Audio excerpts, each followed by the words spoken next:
kasih Bapa buat segala penyertaan-Mu sepanjang hari ini Tuhan. Bapa, kami datang Bapa untuk mengucap syukur berterima kasih kepada hari ini. Kami datang Tuhan merendahkan hati di hadapan-Mu Bapa.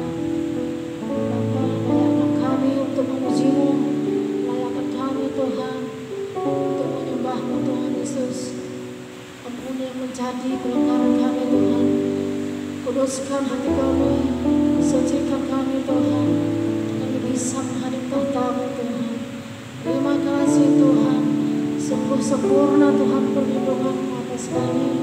Terima kasih Tuhan untuk nafas hidup yang Kau berikan. Kami rasakan sampai pada hari ini.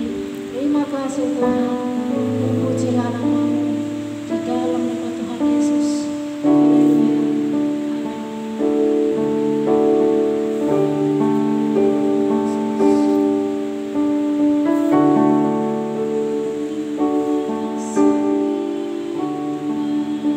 Hallelujah.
Puji Tuhan. Mari saya undang kita untuk bangkit berdiri.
Masih mau bersuka cita Bapak Ibu?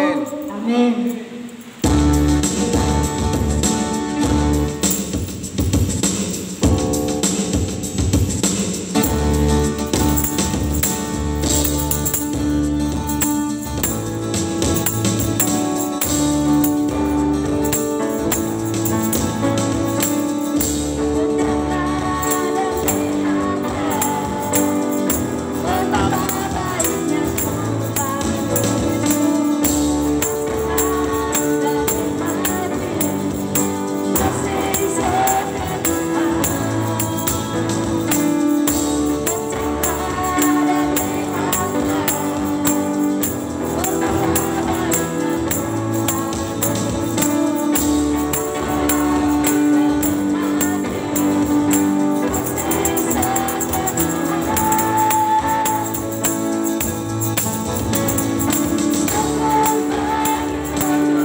ucapan syukur atau persembahan lainnya, mari kita bersatu di dalam doa.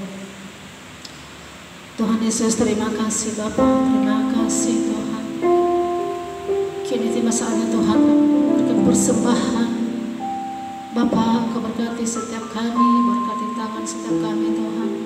Jangan pandang dengan nilainya Tuhan, tetapi pandanglah dengan ketulusan hati kami. Kami datang untuk membawa persembahan pujian syukur kami Tuhan, melakukan persembahan seperti yang Kau berkati Tuhan, pekerjaan setiap kami. Terima kasih Tuhan, Kau berkati jemaat-Mu di tempat ini. Terima kasih Tuhan, kami siap memberi hanya di dalam nama Tuhan Yesus. Haleluya. Amin.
ketika kami tinggal bersama Tuhan Yesus. Karena Tuhan itulah terang. Tuhan itulah yang menjadi terang bagi kami. Biarlah kami, anak-anak muda, orang tua, ketika kami tinggal, ketika kami bersama dengan Tuhan Yesus, tangga terang Al-Bantah. Terima kasih Tuhan, berkati firman-Mu, Berkati urapi lidah bibir mulut hamba-Mu. Biarlah setiap kami diberkati oleh Tuhan, oleh karena firman Tuhan. Pakai Tuhan hamba-Mu untuk menyampaikan firman-Mu, taruh kuasa, hikmat, wahyuan, kasih-Mu yang lebih lagi, pengurapan-Mu yang lebih lagi. Dalam nama Yesus Kristus, haleluya, amin. Salam, silakan duduk. Kita buka 1 Korintus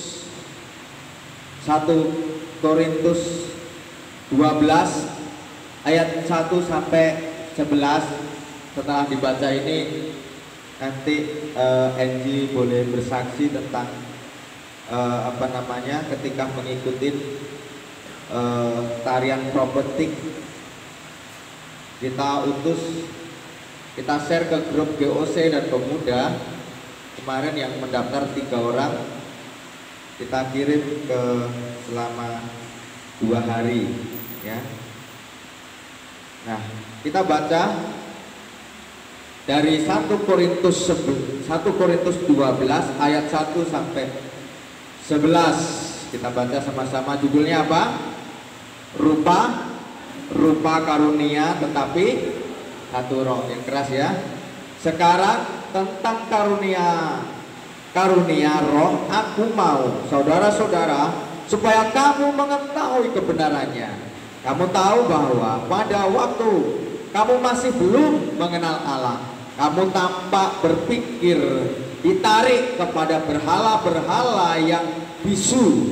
Karena itu aku mau meyakinkan kamu bahwa tidak ada seorang pun yang berkata-kata oleh Roh Allah dapat berkata terkutuklah Yesus, dan tidak ada seorang pun yang dapat mengaku Yesus adalah Tuhan selain Roh Kudus. Ada rupa-rupa karunia tetapi satu roh, dan ada rupa-rupa pelayanan tetapi satu Tuhan, dan ada berbagai-bagai perbuatan ajaib tetapi Allah adalah satu yang mengerjakan semua dalam semua orang. 7. Tetapi kepada setiap orang dikaruniakan pernyataan roh untuk apa? Kepentingan bersama.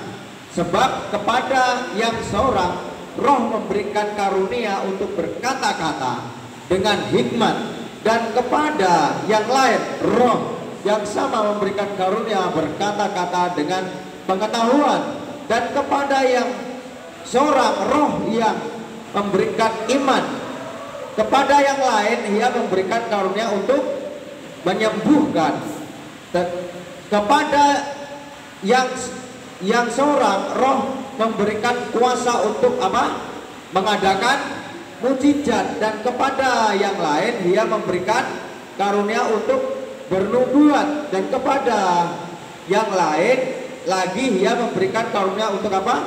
Membedakan bermacam-macam roh, dan kepada yang seorang yang memberikan karunia apa? Untuk berkata-kata dengan apa? Bahasa roh, dan kepada yang lain ia memberikan karunia untuk menafsirkan apa? Bahasa roh. Tetapi semuanya itu dikerjakan oleh roh yang satu dan yang sama, yang memberikan karunia kepada tiap-tiap orang secara khusus seperti yang dikehendaki ya.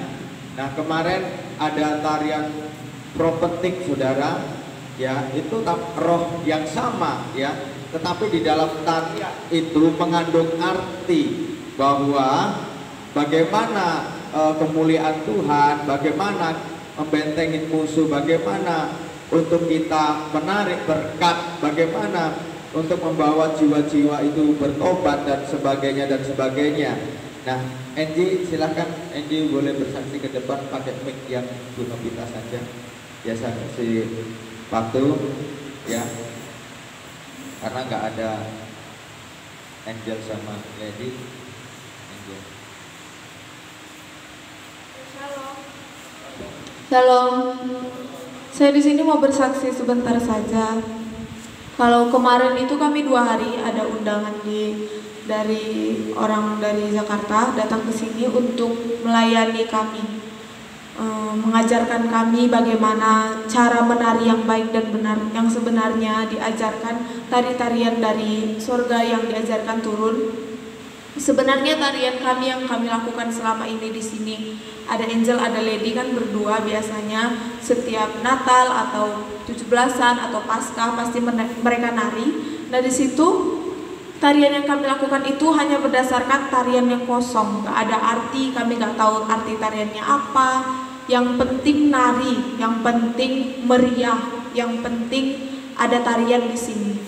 Itu yang selama ini kami kerjakan. Sebenarnya mereka datang untuk memberitahukan bahwa tarian yang kami lakukan itu harus bermakna, harus berarti. Itu yang dinamakan tarian profetik. Profetik itu identik dengan roh yang ada dalam diri kita. Sebenarnya penghulu-penghulu di udara ini, mengapa kemarin Lucifer dibuang dari surga? Lucifer malaikat yang sangat luar biasa. Semua alat tari-tarian ada di tubuhnya, semua musik-musik ada di tubuhnya, suaranya yang paling bagus. Hanya Lucifer hanya mengangkat tangan seperti ini. Satu malaikat dari seluruh malaikat yang ada di surga itu semuanya menyembah Tuhan. Dan karena kesombongannya itu, karena dia diciptakan sangat sempurna oleh Tuhan, akhirnya dia berpikir sepertinya aku yang cocok sebagai Tuhan. Dan dia mulai sombong, dia mulai aku loh yang layak disembah, seperti itu. Jadi akhirnya Tuhan melemparkan dia dari surga. Akhirnya dia mengambil teritorial yang ada di dunia, yang ada di bumi. Dia membawa sepertiga malaikat dari surga ikut dia untuk turun ke bumi. Dan itulah makanya sebuah tari-tarian itu roh-roh mulai mengawini anak-anak manusia agar DNA-nya masuk, maksudnya kayak tari-tariannya masuk, tapi mereka berniat jahat, berniat sebaliknya untuk melawan Tuhan. Akhirnya makanya banyak di sini di dunia ini ada mulai dari tarian daerah.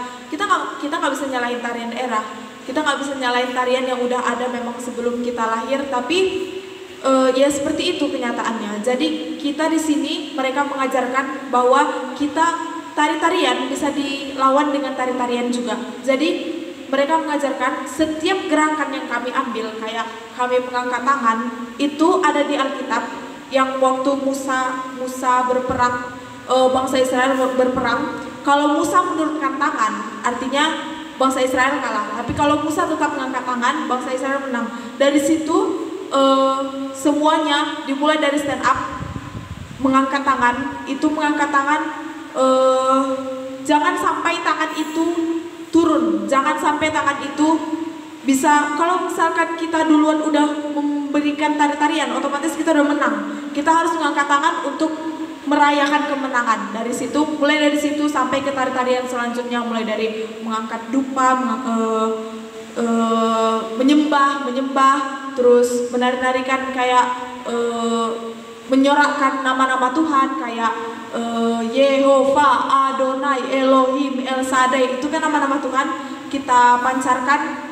Dan dari seluruh titik di Pekanbaru, bukan di Pekanbaru sih, di Riau, dari seluruh titik di Riau kami bersatu, kami berkumpul untuk menari-narikan. Ada 7 langkah tarian. 7 langkah tarian itu kami tarikan, boleh di outdoor, pokoknya di outdoor, misalnya di sungai atau di tempat-tempat yang memang identik dengan air dan api. Air dan api itu melambangkan roh. Dari situ kami menari, dan kami menarinya bukan cuma menari apa yang kami hafalkan itu yang kami tarikan, bukan. Kami menarikan memang dengan iman. Kalau kami percaya, kami yakin Ria bisa berubah menjadi lebih baik. Dari situ kami menarikan mulai dari tarian langkah 1 sampai langkah ke-7. Kemudian ada gema doa juga. Gema doa itu tarian yang kami buat sendiri. Kami buat sendiri dengan iman kami, dengan apapun yang kami ada saat itu, dengan alat apapun yang ada saat itu. Di situ juga kami buat, dan akhirnya ada 2 tarian. Dari situ sebenarnya kami merasa bahwa ternyata seperti ini bahagianya melayani Tuhan. Ternyata seperti ini. Memang betul-betul kita tuh menari memang karena kita menyembah roh dan kebenaran, bukan hanya menari tarian kosong seperti yang kami lakukan selama ini. Jadi dari situ sih perubahannya. Sekian aja dari saya, Tuhan Yesus memberkati.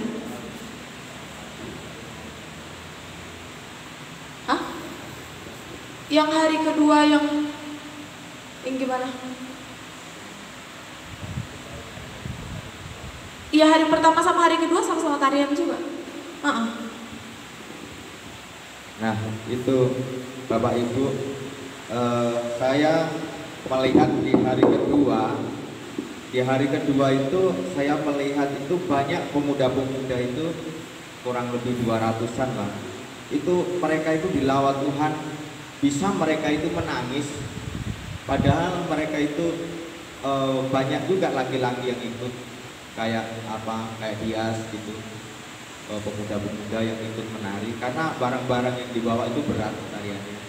Jadi saya melihat itu lawatan Tuhan terjadi, pemuda-pemuda waktu mereka ikut di hari keduanya. Entah kenapa mereka itu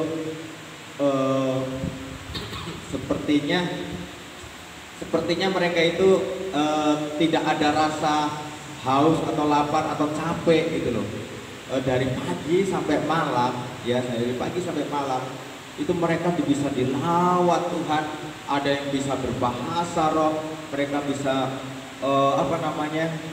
berseru-seru, berteriak-teriak karena kebaikan Tuhan. Saya melihat sendiri, kok bisa ya pemuda-pemuda dilawat Tuhan seperti itu. Nah, itu yang saya melihat di hari kedua. Memang kalau di hari pertama aku lihat banyak tarian-tariannya. Nah, kita sambungkan dengan firman Tuhan ini, ya, firman Tuhan ini dikatakan siapa yang bisa membuat pemuda itu menangis adalah Roh Kudus. Siapa yang bisa membuat pemuda itu bertobat adalah Roh Kudus. Siapa yang bisa membuat pemuda itu mendoakan orang sakit sembuh? Di mana tadi? Ya, tentang kesembuhan, ya. Di 1 Korintus 12 ayat 9, ya. Memberikan karunia untuk menyembuhkan. Itu Roh Kudus. Siapa yang bisa membuat pemuda-pemudi itu memiliki iman dan keberanian seperti tadi malam? Ya, tadi malam itu di Ponorogo, ya. Pemuda-pemuda sekitar 20 orang, ya. Mereka memiliki iman yang luar biasa, dilihat oleh banyak orang. Mereka di situ mendeklarasikan tentang kuasa Allah, ya, menari-nari di gelanggang remaja, di gedung gelanggang remaja atau pemuda, ya, di Ponorogo. Nah, itu karena apa? Karena mereka memiliki iman. Kenapa mereka memiliki iman? Karena roh yang sama, yaitu roh yang satu, yaitu Roh Kudus, ya. Nah, terus kenapa orang itu bisa berkata-kata dengan hikmat, ya? Kalau berkata-kata dengan pengetahuan karena dia sekolah atau karena dia diajarin orang. Tetapi berkata-kata dengan hikmat itu berbeda. Berkata-kata dengan hikmat karena orang itu suka berpikir, suka menimbang-nimbang mana yang benar, mana yang salah, mana ini yang baik, mana yang lebih baik, mana yang sempurna. Maka dia bisa berkata-kata dengan hikmat, ya. Siapa itu yang memberikan berkata-kata dengan hikmat? Siapa? Roh Kudus. Roh yang sama, ya, bisa memberikan Dias itu berkata-kata hikmat. Terus si adiknya Dias itu dikasih karunia menyembuhkan orang sakit. Terus Pak Nora dikasih karunia menafsirkan bahasa roh, ya. Pemudi sana berbahasa roh, ya, didengar sama telinga Pak Nora. Pak Nora bisa ngomong bahasa Nias, arti bahasa roh itu. Siapa yang bisa mampu memperjemahkan? Kalau memperjemahkan bahasa Inggris ke bahasa Indonesia gampang, betul nggak? Tapi memperjemahkan bahasa roh, bahasa surga, ya, menerjemahkan bahasa surga, kalau bukan orang dari surga nggak bisa. Ya, siapa itu orang yang dari surga?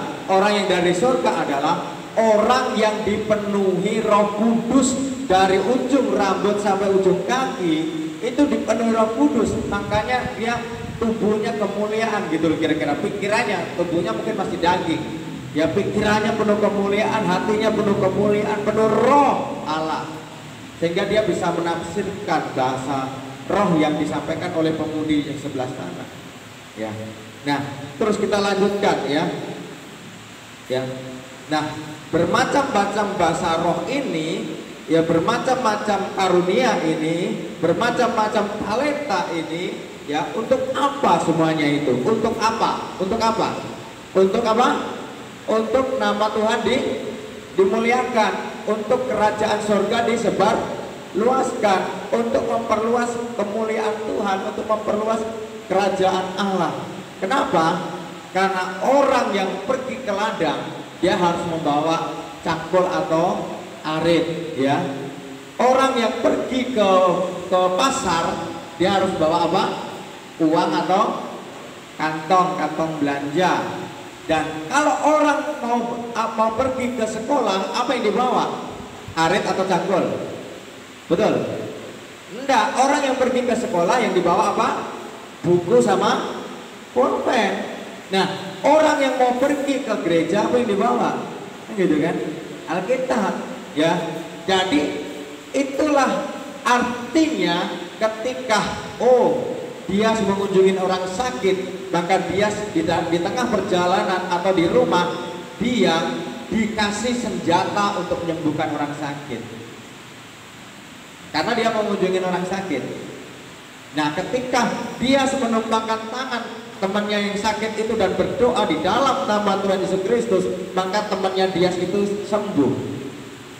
Nah, itu senjata yang diberikan oleh Tuhan. Nah, ketika ibu sinaga duduk di belakang, tapi dia diundang oleh tetangganya karena tetangganya lagi berantem, diundang untuk menyelesaikan masalah tetangganya. Kenapa harus ibu sinaga? Ibu sinaga gak punya kemampuan apa-apa.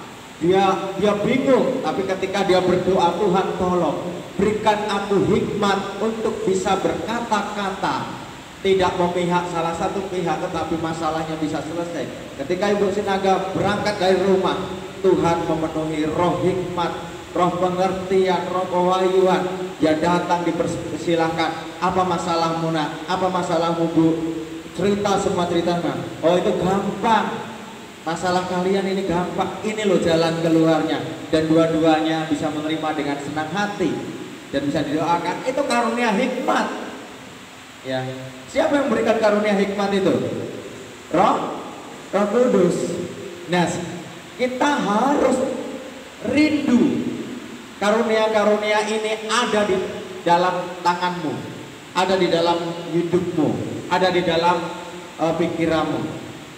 Ya, ketika Angie bisa di hari kedua, Pak, aku hampir saja aku bisa berbahasa roh, aku bisa berbahasa roh, karena kulihat di kiriku berbahasa roh, kananku berbahasa roh, depanku berbahasa roh, belakangku berbahasa roh. Hanya orang-orang pemuda dari GSG yang gak bisa berbahasa roh. Kami berjuang untuk minta berbahasa roh, dan kami bertiga mendapatkan bahasa roh. Nah gitu. Jadi ketika kita minta senjata, ya senjata yang dibutuhkan oleh kita, ya gunanya berbahasa roh apa? Bahasa roh itu gunanya untuk membangun imanmu sendiri, bukan membangun iman orang. Ketika saya berbahasa roh, haleluya, gak ada yang tahu kecuali orang yang bisa menafsirkan, itulah yang tahu. Tetapi kalau di tempat itu, di rumah itu, di gereja itu tidak ada satu orang pun yang bisa menafsirkan, maka bahasa roh itu hanya untuk dirinya sendiri. Orang lain mungkin mentertawakan, mengejek, mencemooh karena orang lain gak ngerti. Nah, tapi dirinya sendiri setelah selesai berbahasa roh, dia bersemangat, dia bergairah, dia kuat, imannya bertumbuh selesai berbahasa roh. Karena dia bahasa roh itu gunanya membangun iman dirinya sendiri, bukan iman orang lain.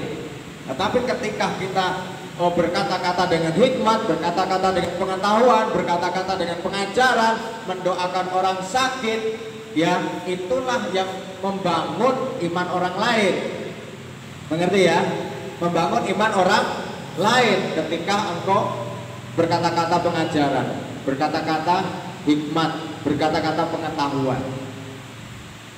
Ini, mari kita bangkit berdiri. Saya merindukan, mari kita samakan sama kita meminta apa yang engkau minta. Mungkin walaupun engkau kakak beradik begitu, mungkin kau punya cita-cita yang berbeda. Oh, aku cita-citaku setiap ada orang mati aku datang. Ketika mataku melihat orang mati itu bangkit. Mungkin adiknya punya cita-cita seperti itu, tapi abangnya tidak. Kakaknya mungkin beda, bapaknya mungkin beda, mamanya mungkin beda. Mungkin yang lain minta menafsirkan, aku pengen ketika di gereja dimanapun ada orang yang berkata-kata bahasa roh, aku pengen untuk bisa menafsirkannya dengan bahasa Indonesia supaya orang lain tahu. Ayo semuanya minta sama Tuhan, apa yang kau minta? Oh, mungkin yang lain minta, aku minta roh pengetahuan, roh hikmat. Aku minta untuk tanda-tanda mujizat, untuk mengadakan mujizat di dalam ayat 10, yaitu kepada yang seorang roh memberikan karunia untuk mengadakan mujizat. Wow, mujizat rindukan. Kalau engkau rindu mujizat, rindukan. Mungkin engkau ketika engkau berkata-kata, ketika engkau datang, ketika engkau merepangkan tangan, ketika engkau menginjak tanah kosong di dalam nama Yesus, maka tanah itu diberikan menjadi milikmu. Itu adalah karunia mujizat. Ketika engkau datang ke showroom tidak membawa uang, tetapi engkau berkata, mobil ini milikku, mobil ini akan datang kepadaku. Itu karunia mujizat. Dan mintalah sama Tuhan. Mari engkau yang mau minta karunia-karunia dari Tuhan, angkat tanganmu. Saya akan berdoa. Tuhan,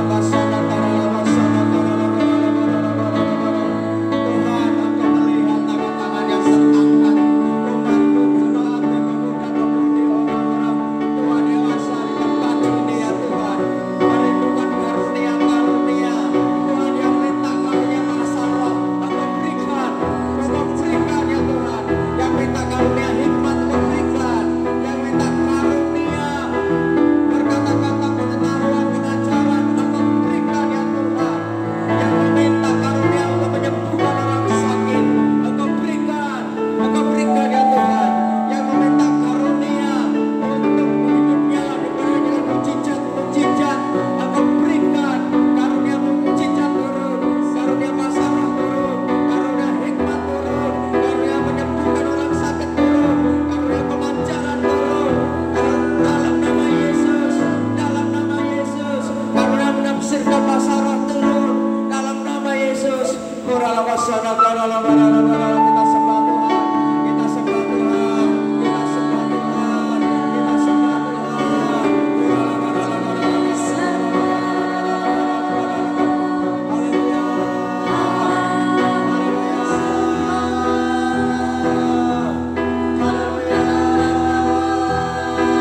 pemberian karunia Engkau berikan pada kami.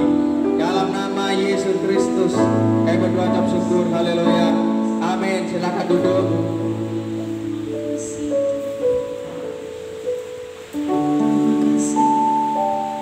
Diberkati oleh firman Tuhan Bapak Ibu. Amin. Terima kasih. Saatnya kita memberikan persembahan kedua. Mari kita bersatu di dalam